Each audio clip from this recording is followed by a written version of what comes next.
Assalamualaikum warahmatullahi wabarakatuh.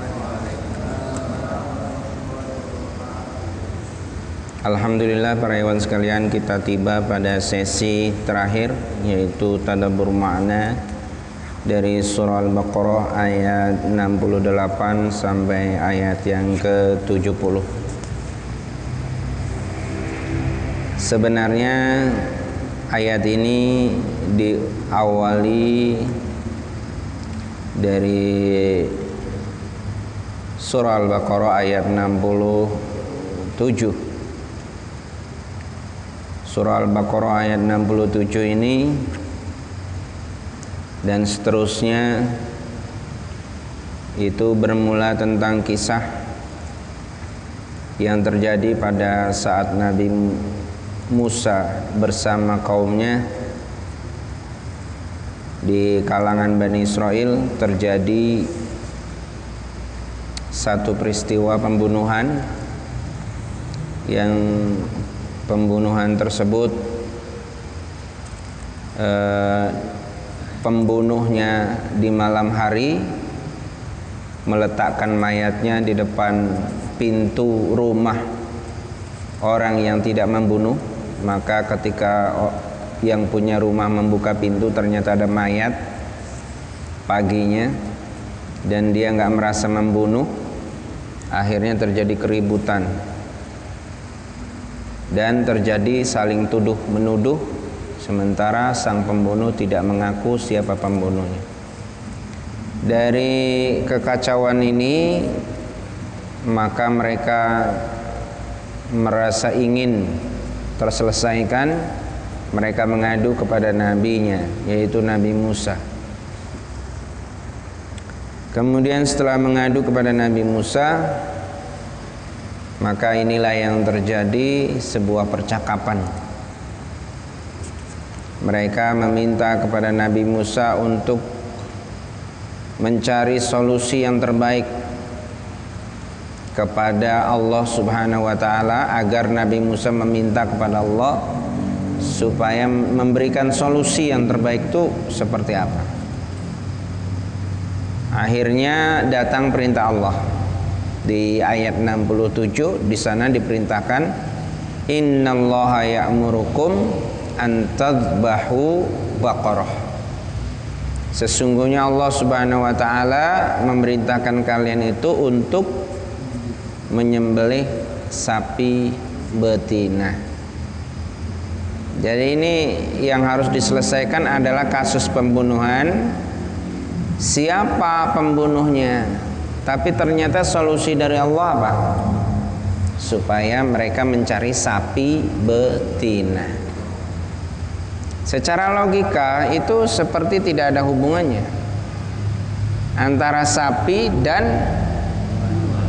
pembunuhan. Itulah kalau Allah Subhanahu wa taala sudah memerintahkan, di situ harus kita pelajari. Ternyata yang aman, yang baik, jadi umat yang baik itu harus pasrah kepada Allah. Makna pasrah itu dalam bahasa Arabnya Islam. Ya. Kalau kita nggak pasrah kepada Allah, berarti kita belum Islam. Islam itu adalah pasrah, tunduk dan patuh. Apa yang dikatakan Allah, ya udah, sami'na wa ata'na. Walaupun secara logika tidak masuk akal, tapi ternyata yang dilakukan oleh Bani Israel melogikakan perintah Allah itu dengan kasus yang terjadi. Ini akan jadi masalah. Kenapa? Secara tidak langsung tidak percaya dengan kekuasaan Allah. Secara tidak langsung tidak beriman seutuhnya dengan qudratullah, dengan ketetapan Allah. Maka ini harus jadi pelajaran buat kita. Nah, kisah inilah yang menjadi nama daripada surat yang terpanjang di dunia ini. Surat yang terpanjang di dunia. Ya, jumlahnya kurang lebih 280 ayat, 2 juz setengah. Jadi surah Al-Baqarah itu 2 juz setengah. Kalau lembaran Quran mushaf seperti ini, maka 25 kurang lebih 25 lembar. Nah, seperti itu. Itulah surah Al-Baqarah. Kenapa surat ini disebut dengan surah Al-Baqarah? Karena kisah ini. Karena kisah ini. Jadi itu yang pertama. Yang kedua, Bani Israel itu menuduh secara tidak langsung, menuduh Nabi membuat permainan, mempermainkan mereka. Nah, ini kan sangat kurang tawadu terhadap Nabi, menuduh seperti itu. Atattakhiduna huzwa, apakah kamu wahai Nabi akan menjadikan kami ini bahan ejekan? Atattakhiduna huzwa. Maka Nabi Musa langsung spontan mengatakan, qala a'udzu billahi an akuna minal jahilin. A'udzu billah an akuna minal jahilin. Aku berlindung kepada Allah untuk menjadi orang-orang yang jahil. Maka Islam itu memberantas apa? Jahiliyah. Jadi kalau sudah Islam mestinya nggak boleh jahiliyah lagi. Nah, pernyataan nggak tawadu terhadap Nabi, nggak percaya kepada keputusan Allah, meragukan apa yang disampaikan Nabi, itu merupakan jahiliyah, sebuah kebodohan. Kemudian akhirnya mereka terus bertanya. Qala innahu yaqulu innaha baqarat. Akhirnya dapat jawaban. Seandainya mereka itu awal-awal perintahnya itu langsung dilaksanakan, maka bisa saja mereka mencari sapi, asal sapi, ya. Yang penting sapi betina cukup. Tapi karena pertanyaan lagi, akhirnya Allah turunkan perintah yang baru. Innaha baqaratun la faridun wala bikrun awanum baina dzalik. Nabi Musa paham, ini nanti kerepotan ini pasti. Kalau dia nanya lagi pasti kerepotan. Maka Nabi Musa segera mengatakan, faf'alu ma tu'marun. Coba cepat kamu lakukan apa yang diperintahkan, itu cepat aja. Dari sini maka tafsir Aisar Al-Jazair yang ditulis oleh Abu Bakar Al-Jazairi menyimpulkan bahwa ternyata syariat Islam ini itu karakternya mudah. Syariat Islam ini karakternya mudah, tergantung kita. Kalau kita mempersulit, akhirnya kita sendiri yang sulit. Allah itu ingin kita itu mudah, bukan ingin kita itu sulit. Tapi ternyata kadang-kadang kita sendiri yang mempersulit. Nah, oleh karena itu saya mendengar Kiai Haji Bahauddin Nur Salim pernah mengatakan, dia mengatakan bahwa Imam Syafi'i mengatakan tidak boleh terlalu detil dalam memahami fikih. Kenapa? Karena itu bisa membuat kita keras hati. Padahal Imam Syafi'i ahli fikih. Kalau Imam Al-Ghazali punya pendapat, jangan terlalu melekat kepada tasawuf sufi. Kalau tidak ada ilmunya, nanti bisa sesat. Contohnya apa? Allah ada di dalam diri kita. Kalau Allah sudah berada di dalam diri kita, maka nggak perlu sholat lagi, ya kan? Nah, jadi seperti itu. Oleh karena itu harus berimbang ilmu itu. Kalau punya ilmu tasawuf harus diimbangi dengan ilmu syariah. Kalau ilmu syariah juga perlu pentingnya tasawuf. Ya. Maka Allah Subhanahu wa taala lebih menginginkan kita adalah melaksanakannya dengan mudah. Melaksanakan perintah Allah itu dengan mudah. Di Al-Baqarah ayat 185, yuridullahu bikumul yusra wa la yuridu bikumul usra. Allah menghendaki kita mudah, tidak menghendaki sulit. Kalau bisa sholat berdiri, berdirilah. Cuma kalau nggak bisa gimana? Nggak bisa berdiri, sholatnya bagaimana? Duduk. Nggak bisa duduk, berbaring. Nggak bisa berbaring, pakai isyarat, kedipan mata. Nggak bisa juga disolatin. Jadi seperti itu. Begitu juga dengan hal puasa Ramadan. Faman kana minkum maridon aw ala safarin. Kalau dalam posisi sakit dan berada dalam perjalanan, ya, di masa Rasulullah itu pernah ada sahabat yang bertahan ketika mereka berada dalam perjalanan yang begitu sulit, panas terik matahari. Di atas kudanya dia dengan gagah berani kata Rasulullah, aftir, futurlah kalian. Dia bertahan, tidak mau. Akhirnya Rasulullah memberikan contoh, memutuskan puasanya, ya. Jadi seperti itu. Maka Islam itu sesungguhnya itu mudah. Tidak ada Islam itu mengamalkan ibadah deadlock, itu nggak ada. Selalu ada solusinya, dan solusinya adalah mudah. Maka disunnahkan, ya, di dalam hadis yang lain juga dikatakan kalau kita mendapatkan dua masalah maka pilihlah yang aisaruhuma, pilih yang paling mudah, jangan pilih yang paling sulit. Ada hadis Rasulullah yang lain juga, yassiru wa la tu'assiru, basyiru wa la tunaffiru.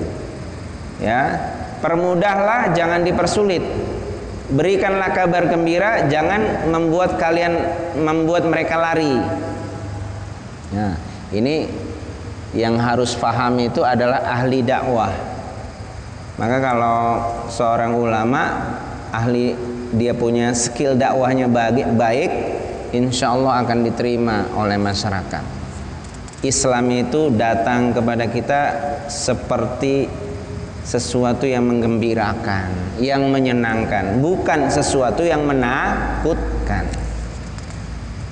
Nah, jadi seperti itu. Tuh.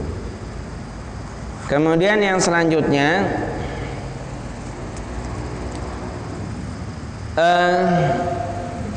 di sini ada kata-kata insya Allah. Ada kata-kata insya Allah. Insya Allah itu artinya jika Allah berkehendak. Nah, ini sebuah kalimat yang baik, kalimat yang bagus, kalimat yang punya akidah yang baik itu seperti ini. Insya Allah, jika Allah berkehendak. Di dalam ayat yang lain dikatakan wa ma tasyauna illa ayyasha Allahu rabbul alamin. Wa ma tasyauna, kamu tidak akan bisa melakukan apapun kecuali apa yang dikehendaki oleh Allah. Wa ma tasyaun, kamu tidak bisa kehendak kamu itu terjadi jika Allah tidak berkehendak. Di dalam ayat lain dikatakan ufawwidu amri ilallah, aku menyerahkan urusanku semuanya kepada Allah. Jadi kalau orang sudah punya akidah seperti ini, maka hidup itu mudah. Maka Rasulullah SAW mengajarkan kepada Fatimah, anaknya siapa? Anaknya Rasulullah, Fatimah. Itu dengan doa yang begitu indah, ya. Dengan doa yang begitu indah. Di antara lafaz doanya, ya Allah, jangan Engkau bebankan semua urusanku kepadaku. Ya Allah, selesaikanlah urusanku semuanya, dan jangan engkau bebankan kepadaku torfata ain, meskipun sekejap mata. Artinya kepasrahan itu harus kita serahkan semuanya kepada Allah. Walaupun kita ikhtiar, tapi ikhtiar kita itu bukan untuk mewajibkan hasil apa yang kita idamkan atau kita inginkan. Contoh, ketika Nabi Musa terdesak, dikejar Fir'aun di tepi Laut Merah, tidak ada jalan kecuali harus menyeberangi Laut Merah. Apa yang dilakukan oleh Musa? Berdoa kepada Allah. Semua urusan dipasrahkan kepada Allah dan berdoa kepada Allah. Nah, setelah berdoa kepada Allah, maka Allah memerintahkan Nabi Musa untuk sedikit saja ikhtiar. Apa ikhtiarnya? Pukulkan tongkatmu ke laut itu.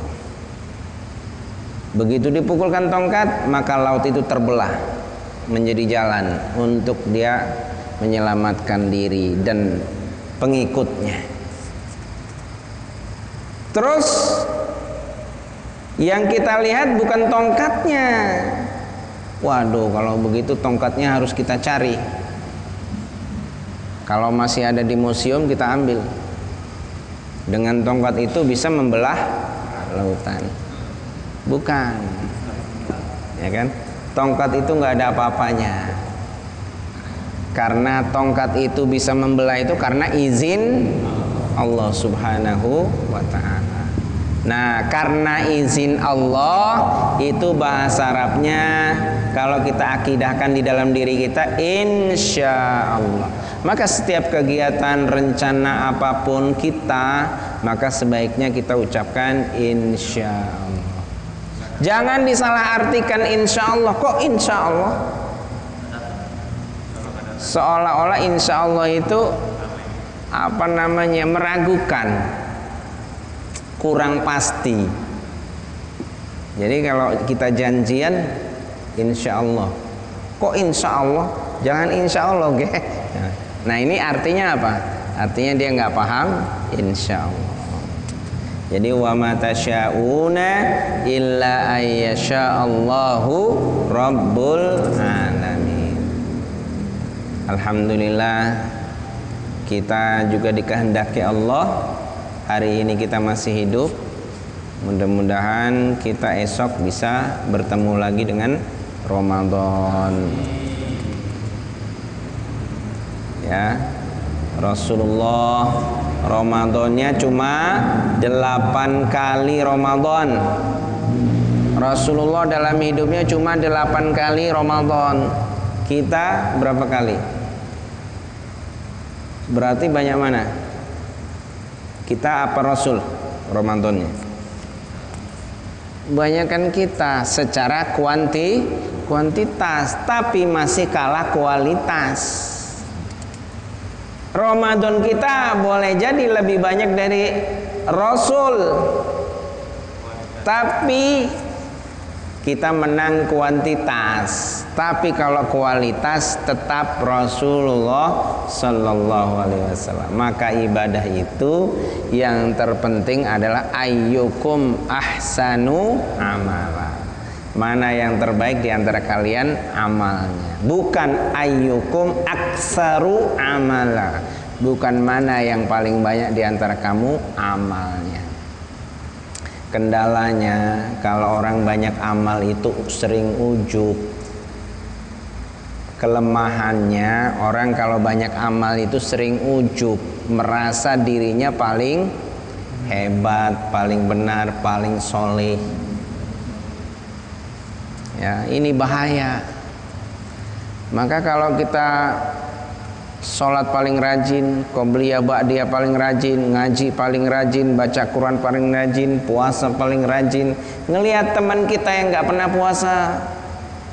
puasa sunnah, sholat qobliyah ba'diyah nggak pernah, apa perasaan kita?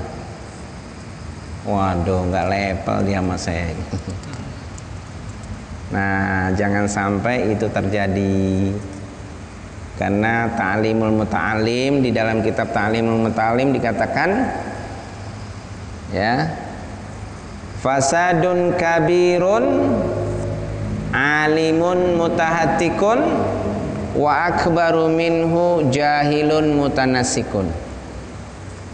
Ada dua kerusakan di muka bumi ini.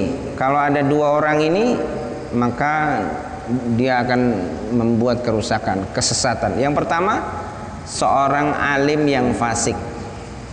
Alim yang fasik, suka mengadu domba, merasa paling hebat di dunia. Kemudian yang kedua, yang lebih parah lagi adalah jahilun mutanassikun, orang bodoh ahli ibadah. Orang bodoh ahli ibadah. Orang bodoh ahli ibadah.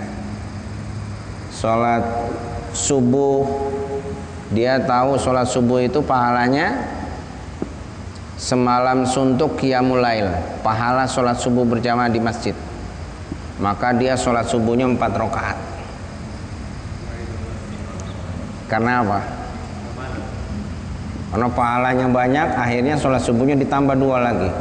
Wah, pasti kalau ditambah 2 lagi lebih hebat lagi pahalanya.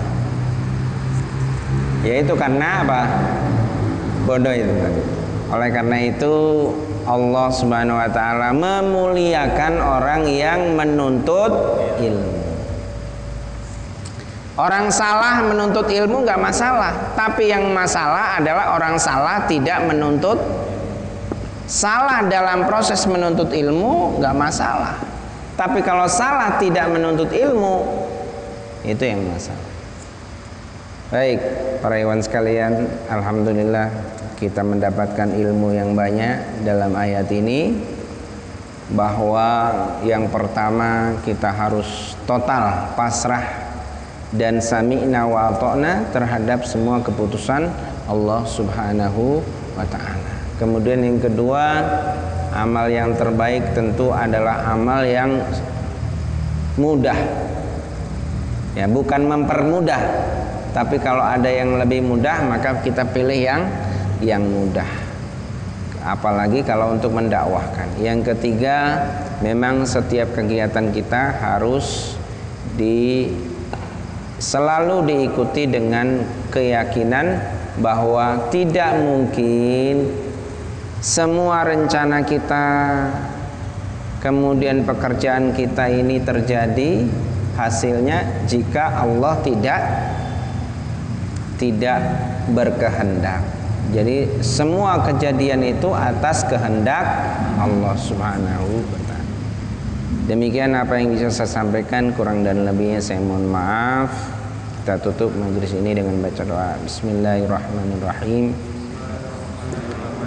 Subhanakallahumma wa bihamdika asyhadu an la ilaha illa anta